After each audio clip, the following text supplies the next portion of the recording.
Highland പശുക്കളെ കണ്ടിട്ടുണ്ടോ? ഇവന്മാരാണ് Highland cows. UK തന്നെ സ്കോട്ട്ലൻഡാണ് ഇവന്മാരുടെ ജന്മദേശം.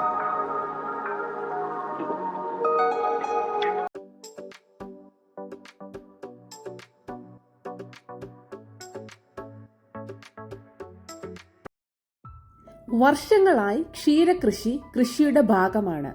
ലോകത്താകമാനം ഏകദേശം 264 മില്യൺ പശുക്കളാണ് പാൽ ഉൽപ്പാദിപ്പിക്കുന്നത്.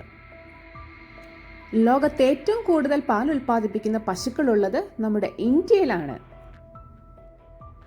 യൂറോപ്യൻ യൂണിയനാണ് ലോകത്ത് 2ാമത്തെ സ്ഥാനം. UK പശുകൃഷി ലോകത്ത് 4ാം സ്ഥാനത്തും. UK സിറ്റി വിട്ടാൽ അധികവും പുൽമേടും കൃഷിസ്ഥലങ്ങളുമാണ് നമുക്ക് കാണാൻ കഴിയുക. വർഷത്തിൽ 9 മാസം തണുപ്പും 3 മാസം ചെറിയ ചൂടുമാണ് ഇവിടത്തെ കാലാവസ്ഥ. എവിടെയും നമുക്ക് ധാരാളം പച്ചപ്പും പുൽമേടുകളും കാണാൻ കഴിയും. അതുകൊണ്ട് തന്നെ ഇവിടെ കൂടുതലായും പശുക്കളെയും മറ്റും കെട്ടിയിടുന്ന രീതി കുറവാണ്. ഇവിടെ ഓരോ കന്നുകുട്ടികളും ജനിക്കുമ്പോൾ ബ്രിട്ടീഷ് കാറ്റിൽ മൂവ്മെന്റ് സർവീസ് അഥവാ BCMS എന്ന യൂണിയനിൽ രജിസ്റ്റർ ചെയ്യണം.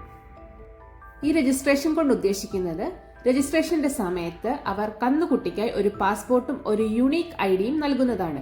ആ യുണീക്ക് ID നമ്പറാണ് ഈ പശുക്കളുടെ ചെവിയിൽ നമ്മൾ പിൻ ചെയ്തിടുന്നത്.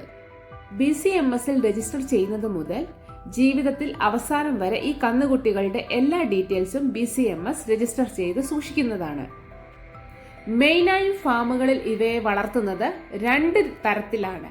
ഒന്ന് മാംസത്തിന് വേണ്ടിയും മറ്റൊന്ന് പ്രൊഡക്ഷന് വേണ്ടിയും. മാംസത്തിന് വേണ്ടി വളർത്തുന്ന കന്നുകുട്ടികളെ യാതൊരു ഹോർമോണൽ കുത്തിവയ്പ്പുകളും നടത്താതെ പൂർണ്ണ വളർച്ചയെത്തുന്നതുവരെ ഡയറി ഫാമുകളിൽ വളർത്തി പൂർണ്ണ വളർച്ചയെത്തുമ്പോൾ സ്ലോട്ടർ ഹോമുകളിലേക്ക് കൈമാറ്റം ചെയ്യുന്നു. ഇനി പാലുൽപാദനത്തിനായി വളർത്തുന്ന പശുക്കുട്ടികളെ പൂർണ്ണ വളർച്ചയെത്തുമ്പോൾ പ്രജനനത്തിനായി പ്രിപ്പയർ ചെയ്യുന്നു. കുട്ടികൾ ഉണ്ടാവുന്നു. 1 വർഷക്കാലം മുഴുവൻ അവയിൽ നിന്നും പാൽ സംഭരിക്കുന്നു. ശേഷം വീണ്ടും അതിനെ പ്രജനനത്തിനായി പ്രിപ്പയർ ചെയ്യുന്നു. കുട്ടികൾ ഉണ്ടാവുന്നു. അങ്ങനെ ആ പ്രോസസ് 4-5 വർഷം കണ്ടിന്യൂ ചെയ്യുന്നു. 4 അല്ലെങ്കിൽ 5 വർഷത്തേക്ക് മാത്രമേ ഇവയെ പാൽ ഉൽപാദനത്തിനായി ഉപയോഗിക്കുന്നുള്ളൂ. അതിനുശേഷം ഇവയെയും സ്ലോട്ടർ ഹോമുകളിലേക്ക് കൈമാറ്റം ചെയ്യുന്നതാണ്. പാലുൽപാദന സമയത്ത് ശരാശരി ഒരു ദിവസം 22 മുതൽ 30 ലിറ്റർ വരെ പാലുൽപാദനം ഇവ നടത്തുന്നതാണ്. എന്നാൽ ഇവയിൽ 60 ലിറ്റർ മുതൽ 70 ലിറ്റർ വരെ പാൽ ഉൽപ്പാദിപ്പിക്കുന്നവയും ഉണ്ട്. യൂറോപ്യൻ യൂണിയനിലെ പശുക്കൾക്ക് യാതൊരു തരത്തിലുള്ള ഹോർമോണൽ കുത്തിവയ്പ്പുകളും അനുവദനീയമല്ല. ഇവർക്ക് സാധാരണയായി ഗ്രേസിംഗ് അഥവാ മേച്ചിൽ മേടുകളിലുള്ള മേച്ചിലുകൾ മാത്രമാണ് അനുവദനീയം. അതുകൊണ്ട് തന്നെ ഇവ കൂടുതലായി മേച്ചിൽ പുറങ്ങളിൽ മേഞ്ഞു നടക്കുന്നു. ഇതിനായി ഹെക്ടർ കണക്കിന് മേച്ചിൽ പുറങ്ങളാണ് ഓരോ ഫാമിനും ഉള്ളത്.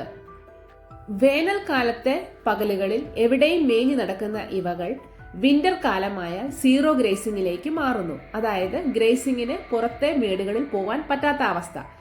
അപ്പോഴാണെങ്കിൽ ഇവയെ വലിയ തൊഴുത്തുകൾ അഥവാ ബാനുകളിൽ സൂക്ഷിക്കുന്നു.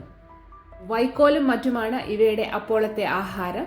തണുപ്പിനെ പ്രതിരോധിക്കാനുള്ള എല്ലാ സജ്ജീകരണങ്ങളും ഇവയുടെ ബാനുകളിൽ ഉണ്ടാവും.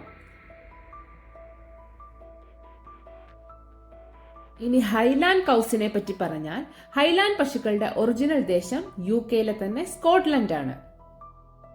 ഇവയെ മെയിനായും ഭക്ഷണത്തിന് വേണ്ടിയാണ് ഉപയോഗിക്കുന്നത്.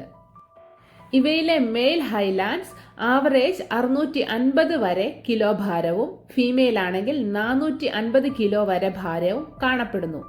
മേച്ചിൽ പുറങ്ങളിൽ മേഞ്ഞു നടക്കുന്ന ഇവയ്ക്ക് തണുപ്പിനെ നല്ല രീതിയിൽ ടോളറേറ്റ് ചെയ്യാനുള്ള കഴിവുണ്ട്.